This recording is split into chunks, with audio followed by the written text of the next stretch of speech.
Hello everybody and welcome to another episode of Box Office Talk. This is the show where I break down what happened at the box office, see if my predictions for the top 5 are correct, then make predictions for next week's top 5. So let's get right on into it. Last week I predicted that number 1 would be Tron Ares, number 2 would be Roof Man, number 3 would be Soul on Fire, number 4 would be One Battle After Another, and number 5 would be The Smashing Machine.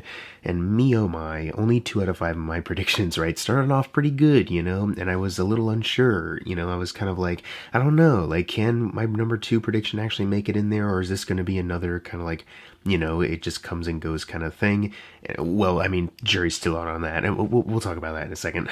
But I started off strong with the first 2 predictions, and then the rest didn't go my way. Let's just get right on into it. Number 1 was Tron Ares. I figured that was going to be the case. It's not like it's really competing with any other big studio event blockbuster right now, so it's Tron Ares is probably going to get number 1, and it is banking off some nostalgia here. You got Jeff Bridges being used sparingly in the marketing, so it's okay, yeah, it's the classic actor, and he's from the originals, and there's 2 others, so they're trying to build that up, so obviously it was going to be number 1. But the thing about these Tron movies is that notoriously they always flop. And I feel like when you look back on it truly, for the amount of money it made versus its production budget, both films were able to double them, but only made a little bit more over that doubling point. So I always felt like it's kind of they probably are considered disappointments at the very least, just in the sense of, they doubled their budget, but they maybe needed a little bit more to actually break even, and they're putting in a lot, for both films, actually putting in a lot of technical innovation for both time periods there, and who knows how much they were trying to market it. So yeah, let's call them more so disappointments. This Tron movie, however, I don't know, we might be looking at the first case of a pretty true bomb. It opened to $33 million domestically, and then worldwide it had a global debut of $60.5 million, and this is on a budget of $180 million. So for our show's standards, the doubling point would be $360 million. Of course, though, when it comes to quite a few blockbusters, but especially with Disney ones, it's always kind of expected they put more into marketing, and they may need maybe close to, for something like this, maybe $500 million to break even. Who knows the exact number? It's not like they're going to tell us. And yeah, this is just another time around going at Tron, hoping that this could be their next big thing. And at least right now, it's looking like that's not the case. Now, of course, Tron Legacy was deemed a disappointment at the time, but eventually we got Tron Ares right here 15 years later, right? So, give it another 15 years, maybe they'll try again with a different Tron. But and of course it could potentially hold over well and maybe go on to have a solid, overall gross. I don't think that's possible in this case. Not even getting to $100 million for your worldwide debut, and your budget is that. And it's not that word of mouth is terrible, because CinemaScore is a B+, but I know that there is the rotten splat on Rotten Tomatoes, because reviews are kind of mixed right now. It's just kind of a mixed bag. Yeah, I don't know if Tron is ever destined to be the next big Star Wars, or Lord of the Rings, any kind of franchise like that. I think it's a thing some artists try every once in a while. They show off their visual effects and their action sequences with some killer music, and that's it. As far as opening weekends, of course, we're dealing with unadjusted for inflation numbers. This opening weekend is $29 million over what the original film debuted with, but $11 million below Tron Legacy, and I feel like that's the death whistle right there. If Tron Legacy is deemed a disappointment, even though it doubled its budget and made a little bit over that, if that is deemed a disappointment, opening $11 million below that with at least a little bit more of a higher budget, at least a $10 million difference there. Yeah, what do you call this then? It did outgross the original film's unadjusted for inflation number by $7 million, but it needs $139 million to get to Tron Legacy domestically, and then worldwide with that 60.5, it did outgross the originals by $34 million, but it needs $339 million till Legacy. Yeah, just Tron, and I walked out of it kind of thinking and because I have a soft spot for that original Tron, and I do quite enjoy Tron Legacy, so I'm not even a hater of these Tron movies, or I'm I don't care about the I do enjoy both films, and I'm not against seeing more Tron, but it is man, why did we ditch what you were going forward with Legacy in the first, like with Garrett Hedlund and Olivia Wilde. I know it's been 15 years and they're off doing different things, but I feel like that's, for fans at least, what people wanted to see, the continuation of that story. But I know if it was deemed a disappointment, maybe you want to try to soft reboot in a sense. But having Jared Leto, someone who was in Morbius, which was a flop, like notorious flop Morbius, and that's not even talking about the personal things that he's been accused of, right? I don't know why. I don't know why that was the thing. I know he's a producer on this, and I think this project has been, I feel like the thing I heard was like 2017 was like when they were initially in talks with him to do it, right? But like, still, why? Why him? Of all people. Anyways, here, Tron is going to come and go like it always does, I guess, but like even more so in this case. Anyways, number 2 is Roofman, which, yeah, it got to number 2, which is cool, and the budget is only 17 to 19 million, which is like pretty good, all things considered. I hope that this domestic opening of 8 million can potentially like grow, and maybe a worldwide total can boost it up to have like some like modest success, like double, this 17 to 19 million dollar budget. Because I think this is a really good movie. I saw this as the Regal Mystery movie and thought it was really strong, like a really good movie. And it's definitely like a crowd please, like based on a true story, and it's got some heart, it's got some drama, but it's also like pretty funny at times. Like it's a pretty good, like, based on a true story, kind of like crowd pleaser movie. So I hope that the word gets out there. I'm not sure, because we do have, it's Halloween season and Black Phone 2 is out next weekend. And I honestly, because I know the cinema score for Roofman was a B+, I'm not sure how many other people are like talking up Roofman. I feel like it's not enough. Please go check out Roofman. It's really good. For the director's filmography, the opening weekend is 8 million over Blue Valentine and Place Beyond the Pines, and 4 million over Light Between Oceans. In the case of Blue Valentine and Place Beyond the Pines, those open in limited release and then went on to expand at a later date.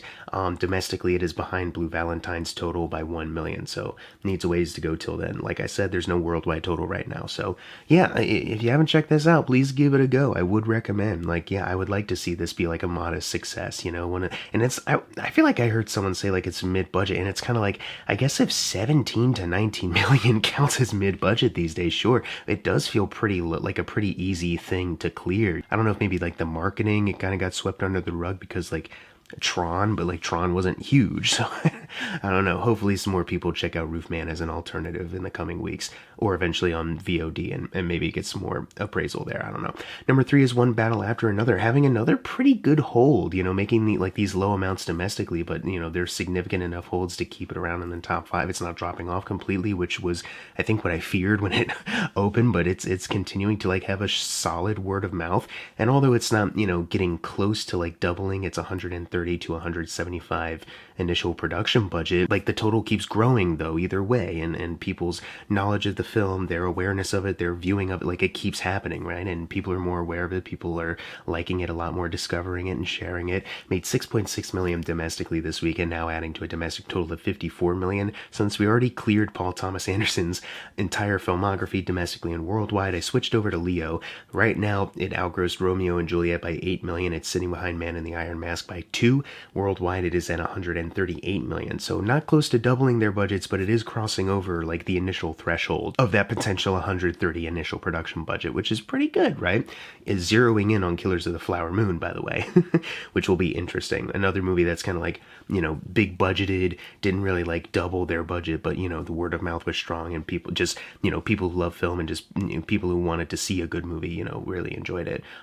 Anyways, though, for Leo's filmography there, though, it's 20 million over Body of Lies and needs 9 million to Romeo and Juliet there. Eventually along the way we'll see how it compares to Killers of the Flower Moon, right? So yeah, just another pretty solid weekend for this movie that's probably going to be a pretty big awards hopeful, which will probably increase the amount of money they continue to make after the fact, right? Number 4 is Gabby's Dollhouse, making 3.3 million, adding to a domestic total of 26 million. Now worldwide it is bumped up to 45 million, so that is about 19 million off from doubling their 32 million initial production budget. But I mean, I don't know, like it is still here.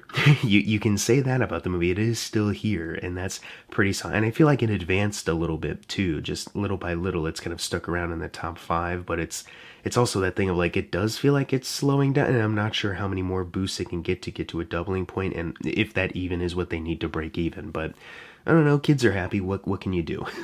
Number 5 is Soul on Fire. That movie last weekend that I was like, I don't know what this is, but I know it's being promoted, and you can't rule these things out sometimes.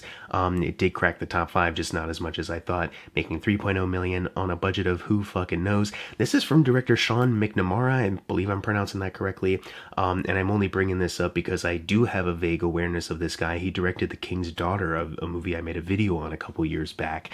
Check it out. But I didn't know he had a film out, and it's this.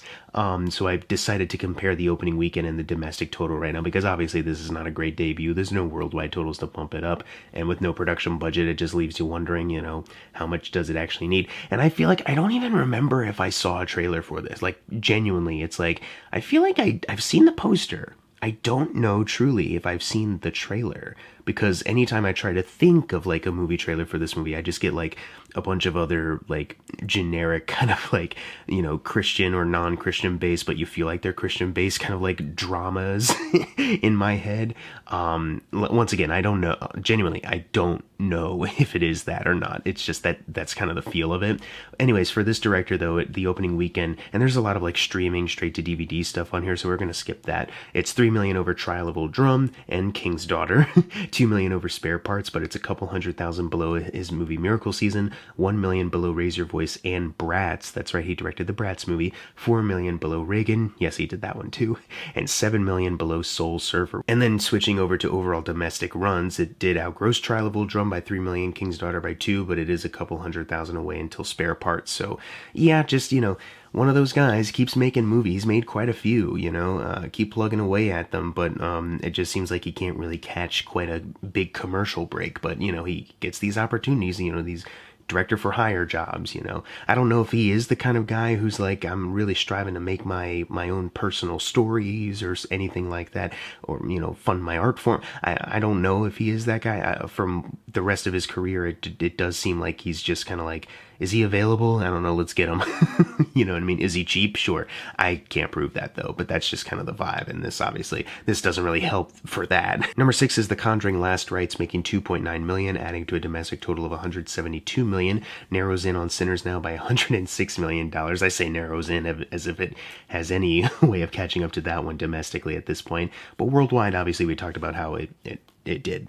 It is sitting at 473 million there, which means it's 27 million away from getting to $500 million worldwide, which would be pretty cool to see. Once again, I'm not sure where the momentum is at right now. We are zeroing in on Halloween pretty closely, but domestic totals are, getting lower and lower, and I'm not sure how much that'll contribute to the worldwide stuff, but that would just be cool to see. I'm not sure if it will, but it's already successful, so it doesn't matter.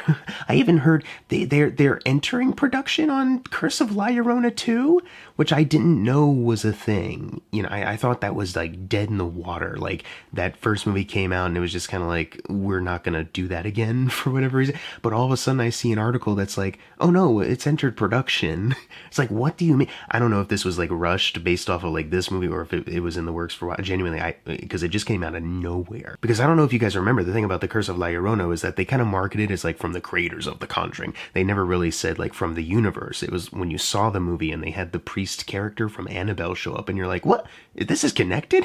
So I don't know if this is them potentially trying to like, that thing I was saying of like, maybe producers are rethinking their stance on ending this thing. Maybe they're like, well, we can keep doing spin-off. Why don't we bring back Curse of La Llorona and say like the Conjuring universe continues or something like that? We'll see. Anyways, side tangent aside, let's move on to number 7, which is Demon Slayer Infinity Castle, making 2.2 million, adding to a domestic total of 128 million. It still is not over Final Destination domestically at this point. It needs 10 million to get there, so it's still the 15th highest grossing film domestically. But worldwide, it is sitting at 648 million, so it did outgross the How to Train Your Dragon remake by 13 million. It's now sitting behind Jurassic World Rebirth by 219 million, but more importantly, that means it has officially entered the top 5 highest grossing 2025 films of the year.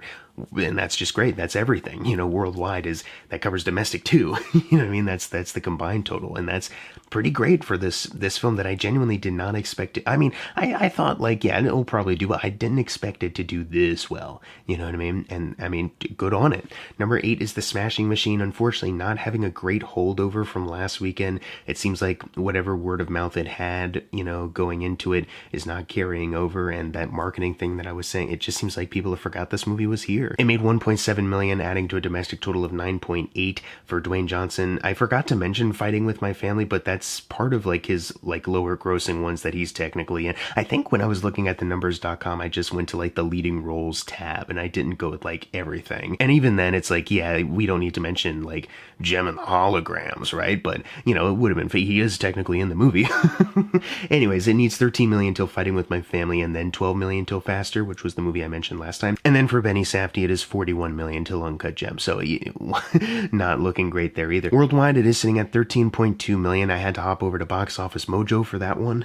For Dwayne Johnson, it is $13 million over Southland Tales and $4 million over Jen and the Holograms. Yeah, I decided to mention it, fuck you.